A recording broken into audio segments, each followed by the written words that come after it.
All right, my name is Heather Gray, and the program is Just Peace. This evening, we're going to be talking about Jamil Al-Amin with Nadim Ali, who is the Imam in the West End. He actually took the position that had been Jamil Al-Amin's before he was in prison quite a few years ago. And I'm so pleased to tell you I have here in the studio Nadim Ali. Welcome, Nadim. So there are all kinds of events happening here in Atlanta, and I know around the country. There are initiatives around the country to educate the public and the government, of course, about the case of Imam Jamil.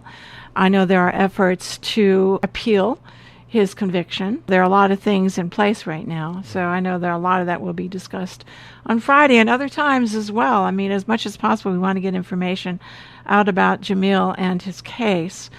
Now, you've known him for a long time as well. Yeah, since about 1979, and, growing up in the Philadelphia area, I'm originally from Chester, Pennsylvania. And, growing up, we knew of him, again, from the activities from the Civil Rights Movement. So absolutely. He was one of my childhood heroes. He's a few years older than me. And so when I was a young teen, he was in his 20s doing the work, he and, Kwame Ture or Stokely Carmichael. And so when he came to Islam, it was an honor, to meet him. But I met him in 1979. Oh, you did? Where did you meet him? Here. I called him. In Atlanta, okay. I wanted to come to Atlanta for a week. And I was, doing radio. In fact, I always tell Harlan, before I even unpacked my bags, I was living in Atlanta on his porch. I helped edit that on Harlan Joyce. This is Harlan Joy, who's the founder of WRFG. Is that right? Yeah. Famous for doing the Living Atlanta. So you were involved with the Living Atlanta? Yeah, I helped edit that right on this porch. And I was involved with radio. My first degree was in radio, TV, film. And right. Then I worked at Temple University's radio station. And then came down here. And I was only going to come for a week. I came the first day, called the Imam and said I need to, because it's an honor or sort of a privilege that one Muslim gives to another to give 3 days hospitality. So I called and said, can I stay at the mosque for 3 days? And he said, sure, come on down. Didn't know me. So the first day I came down and I called my wife, or she's now my wife, and my mother said, I'm not coming back the very first day.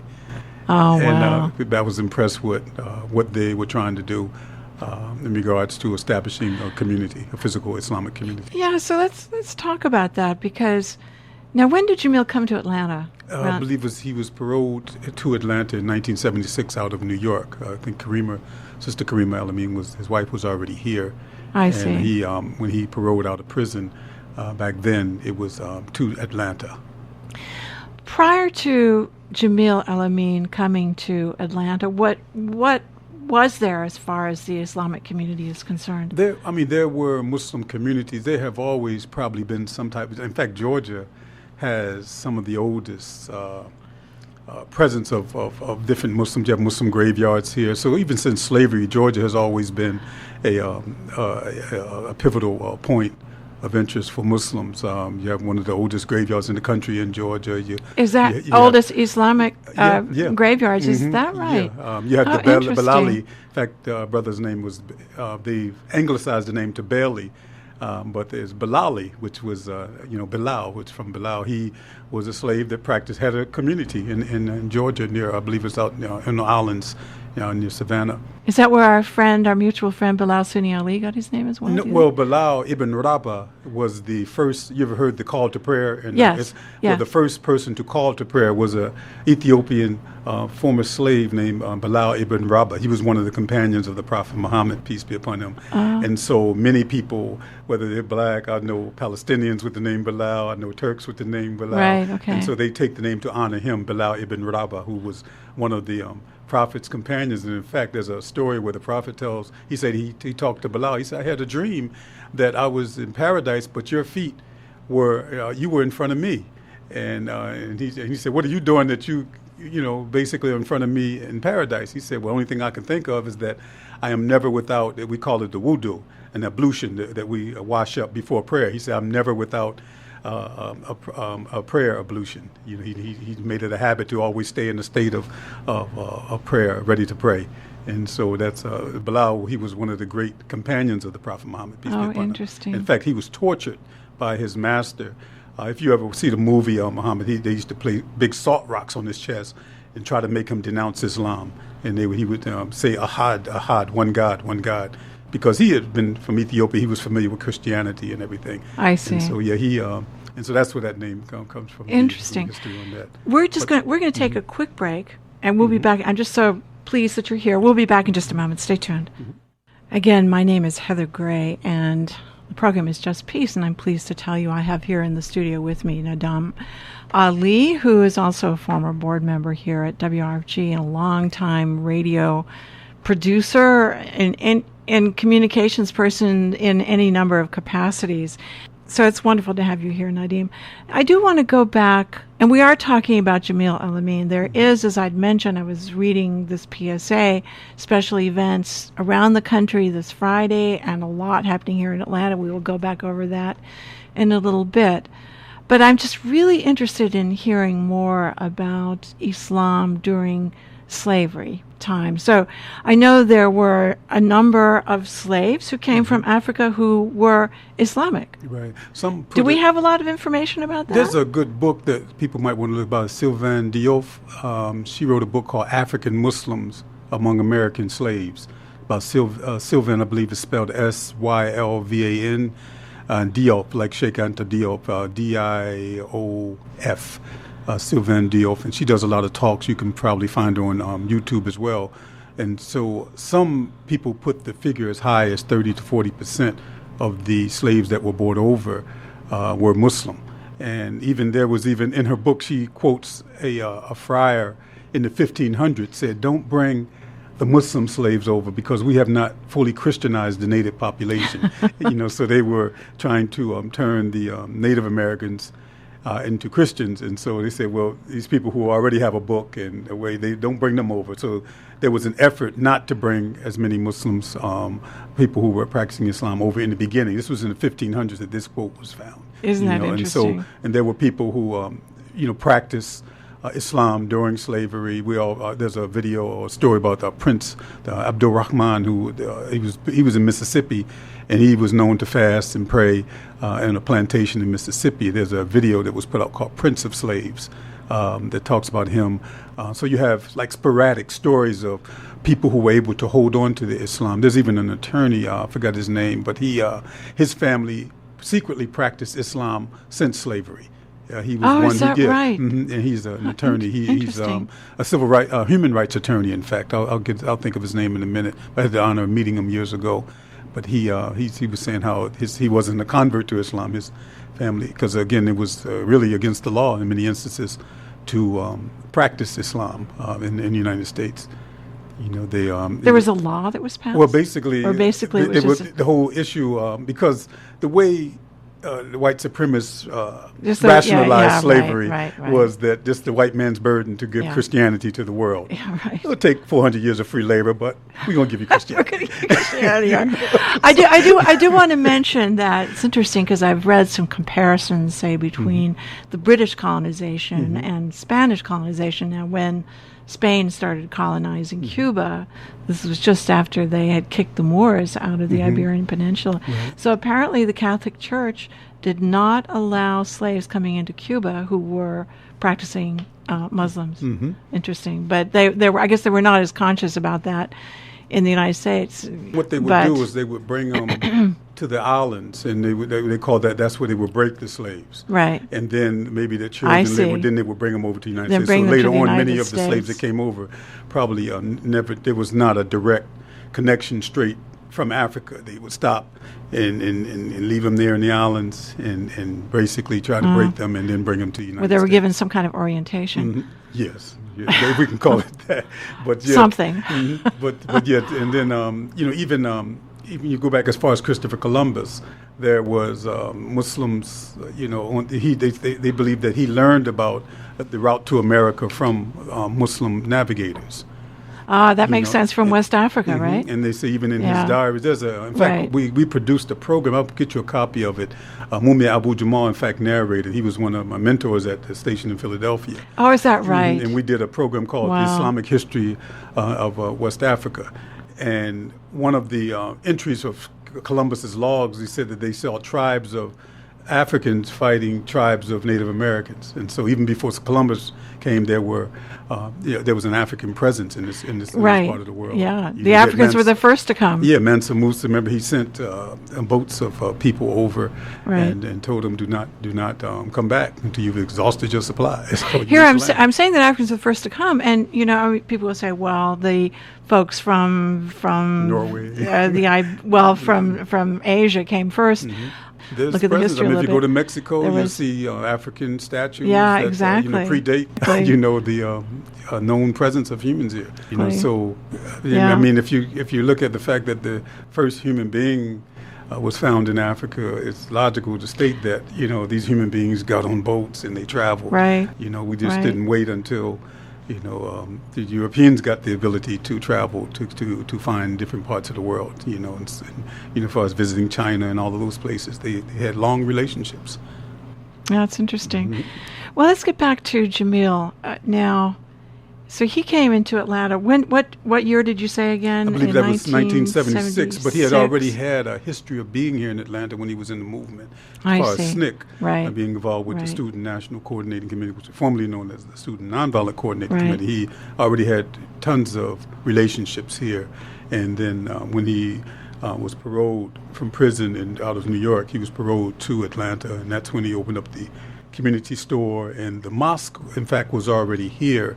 And he basically was later on elected the imam of that mosque. The mosque was founded by former students from AU. No, I didn't know that. Yeah, Really? and others. Okay. Yeah, in fact, it was Okay. located directly across from where the present masjid is. So when was that created? That was probably he was 76, maybe 74 when that mosque. Okay. And then there was another effort, even the early 70s.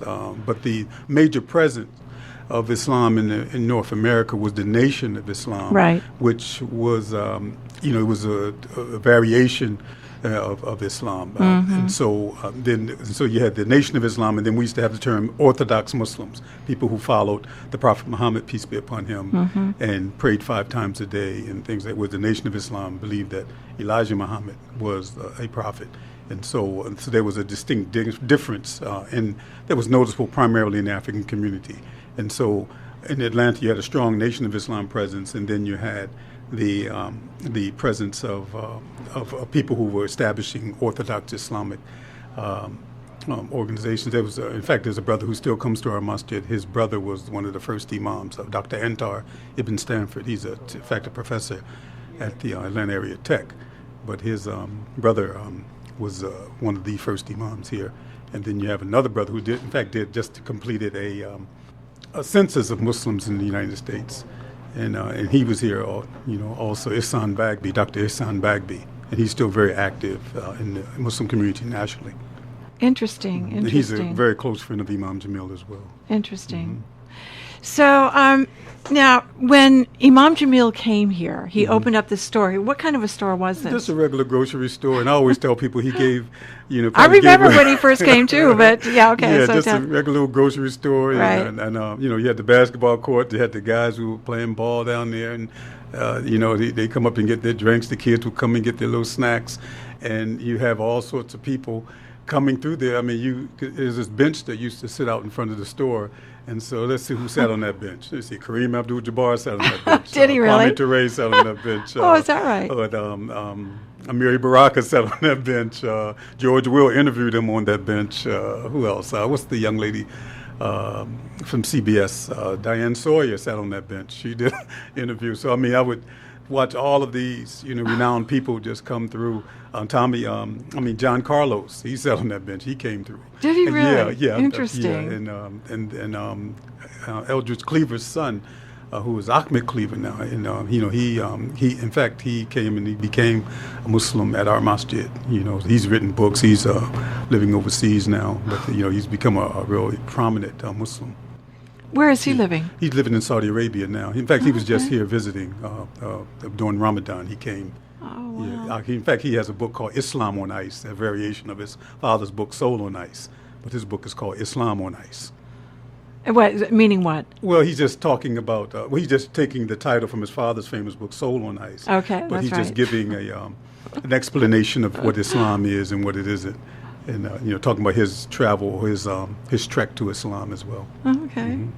Well, I want to tell you listeners that you are listening to WRFG Atlanta 89.3 FM. My name is Heather Gray, and I'm pleased to tell you that I am talking with Nadim Ali, who is the Imam of the mosque in the West End that used to be the position that used to be held by Jamil Al-Amin. And we're talking a lot tonight, of course, about Jamil Al-Amin. There is a special event taking place in Atlanta and around the country about Jamil on Friday, and it's being referred to as the National Day of Action across the country to free Imam Jamil Al-Amin, the former H. Rap Brown.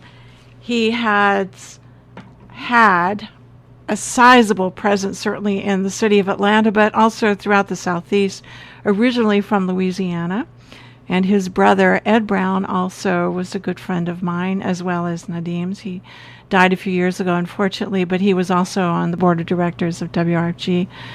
And another amazing activist involved in so many civil rights and justice issues here in the United States and around the world. Quite a family. Mm-hmm. Oh, yes. To be perfectly frank. So, all right, just getting back to Jamil. Now, one of the things I know that he was concerned about, and in fact it was related to one of the imprisonments that he had, was he was very concerned about drugs in the community. Mm-hmm. And when he came to Atlanta, that was one of his primary concerns, was to get rid of the drug runners in the West End part of Atlanta. Mm-hmm. Am I right? Yes, and that's, basically, it's he has a saying, it's better to keep the peace than to have to make the peace. In other words, to have a visible presence, to patrol the neighborhoods, to challenge people who are engaging in illegalities. And so this is, what had started taking place because when the mosque was first put there, again, there was just a lot of illegal behavior going on. The park was, infested with a lot of things that, you don't want in a neighborhood as one of the oldest neighborhoods in the Atlanta area.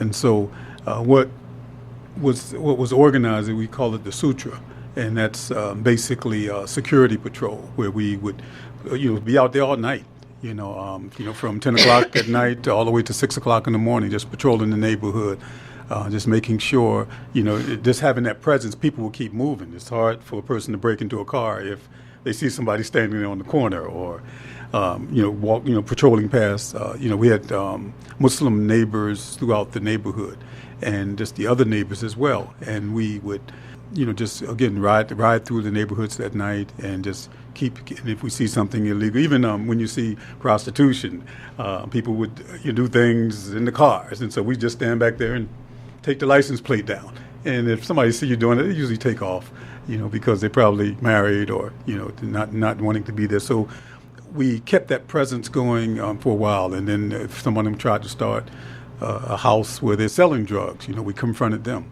And so these are some of the things that we wanted to do to just try to, because again, what allows drug dealing to continue to fester in any neighborhood is for people to enable them and not say anything and know that something's going on. And especially in the African American community, you have this concept of no snitching. Stop snitching. In fact, they had T-shirts one time, stop snitching. And when I work with youth, I tell them snitching is when you're involved with the crime, in the crime with the person, and you take the deal. Snitching is not keeping your neighborhood safe. That is a whole different thing. So because if you have drug dealing and then people are going to need money for drugs, and the next thing you have is burglaries and robberies and things of that nature.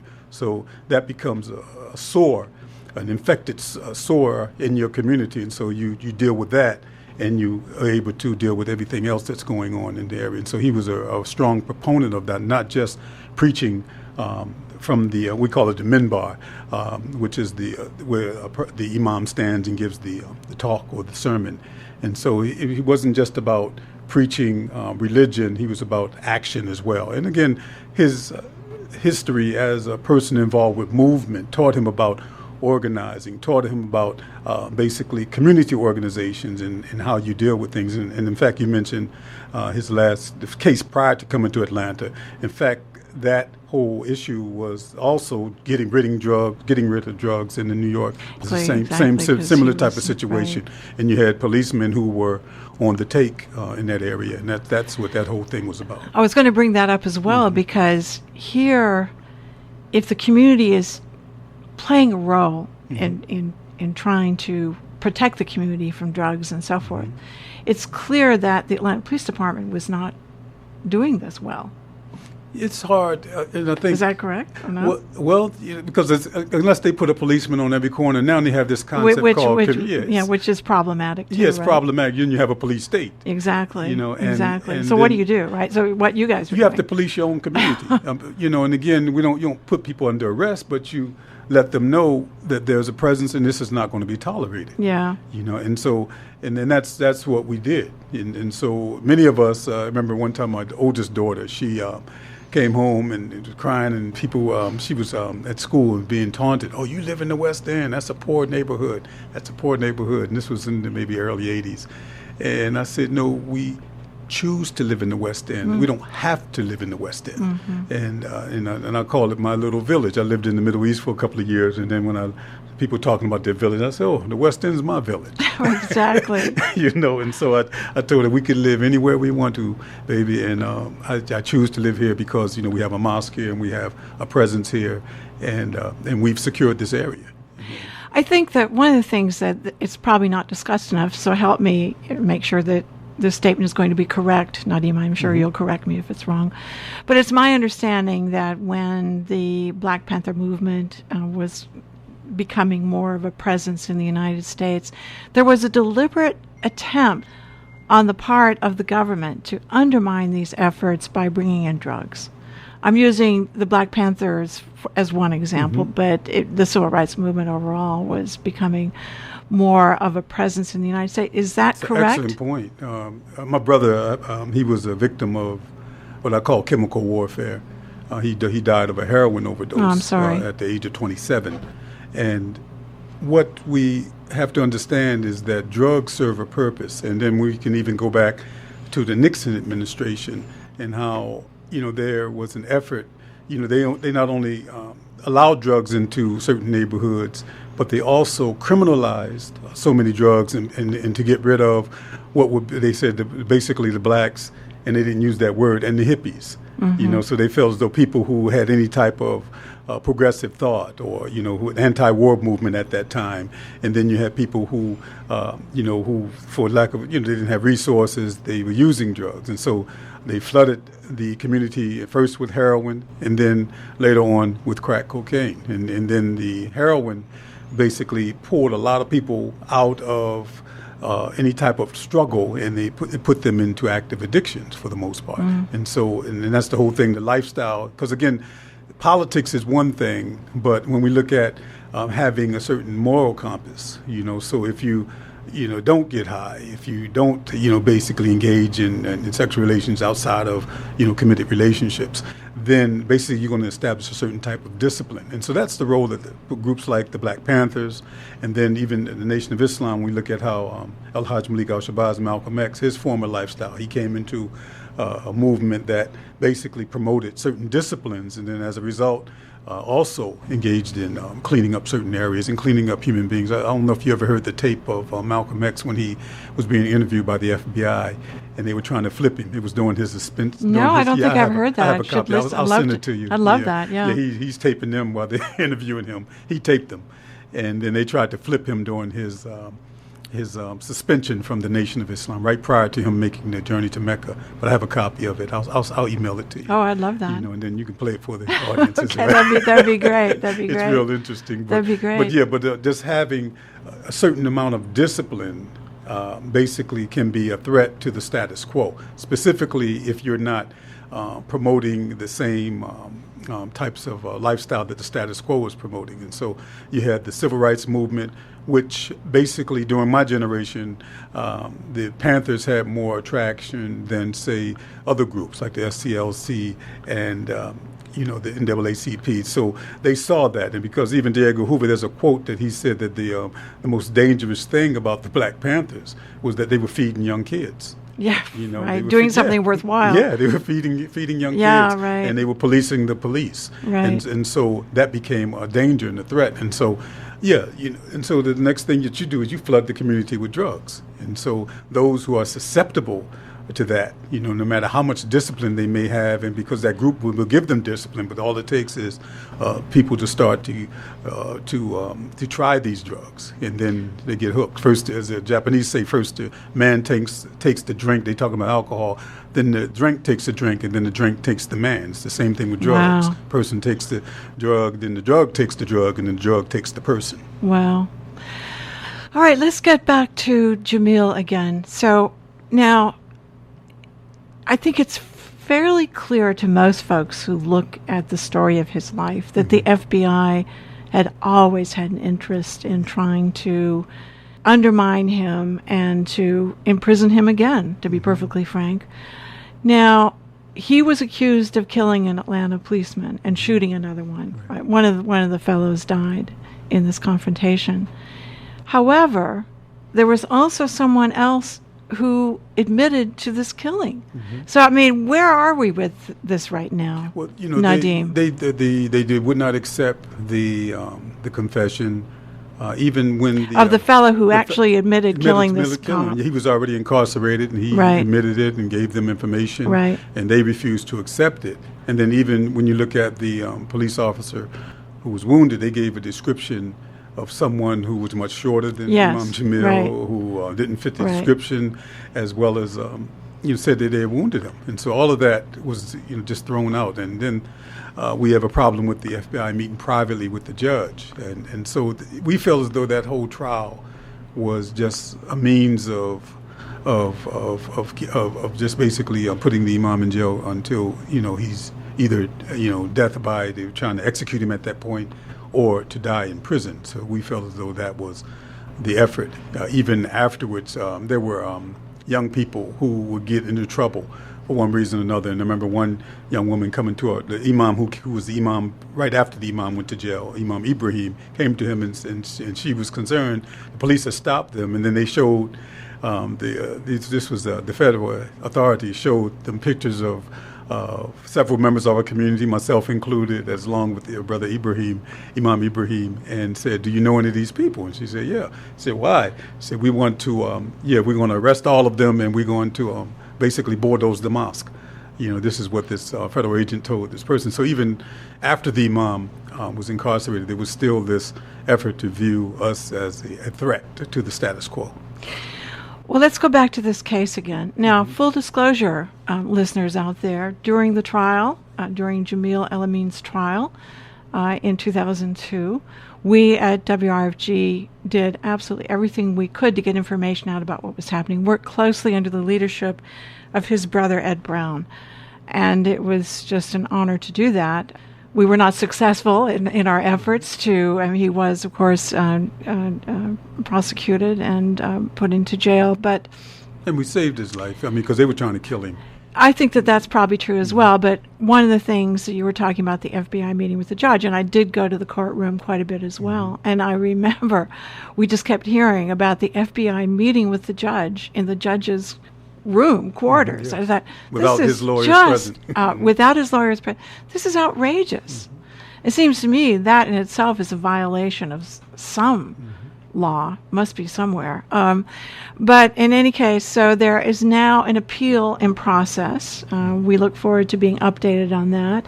I don't know what the status of that is right now. Do you know, Nadim? The courts move so slowly. So right now, the first appeal through Georgia was denied, and so the second appeal, they're waiting for that now. It's still in progress. So I don't know all the status of the actual appeal right now, but it's still moving very slowly. It hasn't been looked at yet. Now, I don't have the exact information about this, but I know there's been an effort to try to get released papers that the FBI had on Jamil. I understand that there was something like 18,000 papers, and they said that some sort from the FBI. And they said that most of the papers were after he became a Muslim. Oh, that's interesting. When I talked to his wife, she said, I believe it was like 14,000 pages of after he became a Muslim. The other ones were prior to civil rights movement activities. Interesting. So now, and I know there's just so much to say about this, but now you've been visiting him from time to time. I visited him when he was here, as well as when he was in Pennsylvania, while he was in the Supermax.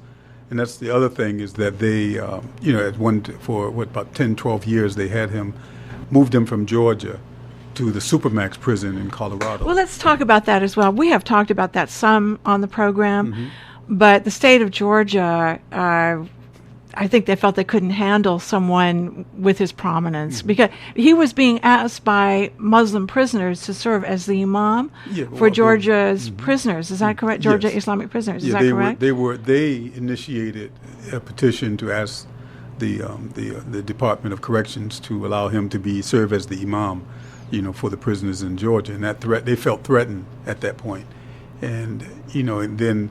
At that point, then they have an arrangement with the federal authorities that if they feel as though they can handle a prisoner, then they can swap, or they could allow the federal authorities to house a state prisoner, and the state of Georgia will pay for that. And so I'm okay with that to some extent. Okay, we have this big prison right there on Boulevard, the Atlanta Federal Prison. Right. And they didn't transfer him there. They could have transferred him there, couldn't they? They could have. I hadn't thought of that. I hadn't realized that. They could have, But they sent him not only, and they could have. And there's prison in Alabama. I've been down there. Talladega, Alabama. There's prison in Mississippi. There's federal prisons all over the country, and Guam. Yeah. But they sent him to the Supermax. And explain what the Supermax is. Supermax is a prison that was put together to house what they feel is the most dangerous people in the United States, dangerous prisoners that they may have. And these are people who have been convicted of terrorism charges, or mass murders, organized criminals who are involved in different mafia-type activities. And so they're allowed only 1 hour out a day. It's 23 and 1, and in that 1 hour they can exercise, they can, basically take care of their needs, shower and all of that in 1 hour, and then they lock down for 23 hours a day. They only allow legal visits and family visits, phone calls maybe once a month, something to that effect. Letters are screened, extremely screened. It's just basically it's like probably living in a coffin for the most part. Nadim, we're going to take a quick break. We'll come back and continue that discussion. Stay tuned. Again, my name is Heather Gray, and the program is Just Peace, and I'm pleased to tell you I'm talking with Nadim Ali, who is the imam on the masjid, at the masjid in the West End part of Atlanta. And we're talking about Jamil Al-Amin. To repeat again, there are special events taking place this Friday in Atlanta, around the country. It's called the National Day of Action Across the Country to Free Imam Jamil Al-Amin, the former H.Rap Brown. So, and you will be hearing more about this. We will be having special programs here at WRFG on Friday as well. So now here he is sent to, you were saying it was like being in a coffin, essentially, at the Colorado. Supermax. The Supermax in Florence, prison. Colorado. And people can look it up and see the origins of it, and, and how, it's just basically almost like being underground. Some people call it the underground prison. He's not there now, which is fortunate.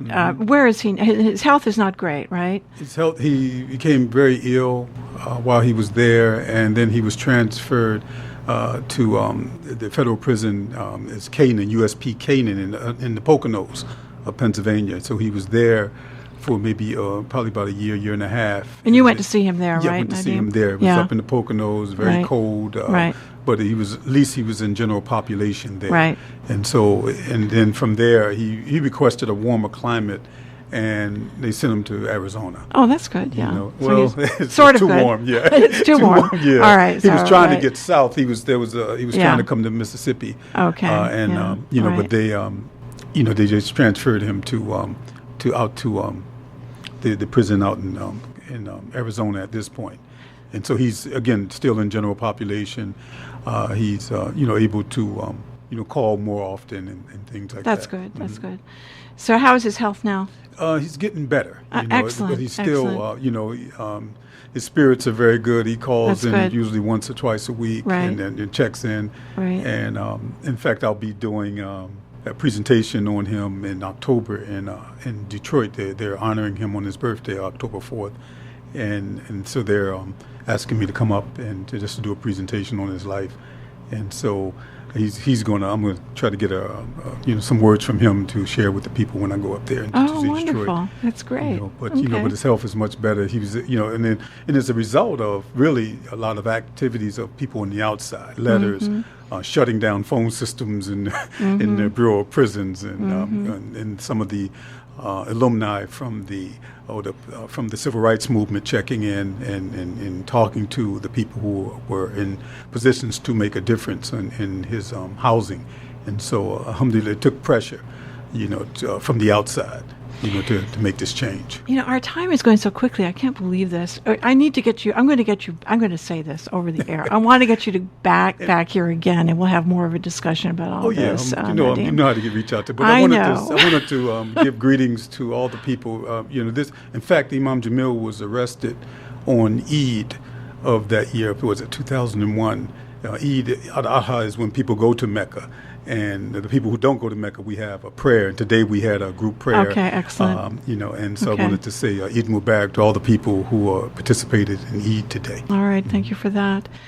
So let's talk about what else people can do to assist. I think writing letters, to him is that really helps his spirit to let him know. First of all, research for specifically our young people. You have a lot of people involved with different movements. And here you had a man who had been involved with him in the movement since he's probably like 17 years old.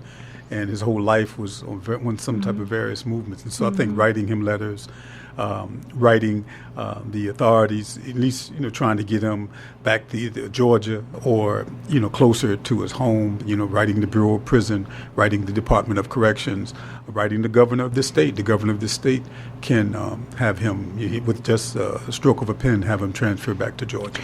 Is that right? Yeah. Now, that's an because interesting it was an point. agreement. Thank you for that. Okay. He has no federal charges. I know that's the crazy thing. Here he had no federal charges, and yet he was transferred, but that's interesting. So, all right, that's a good point.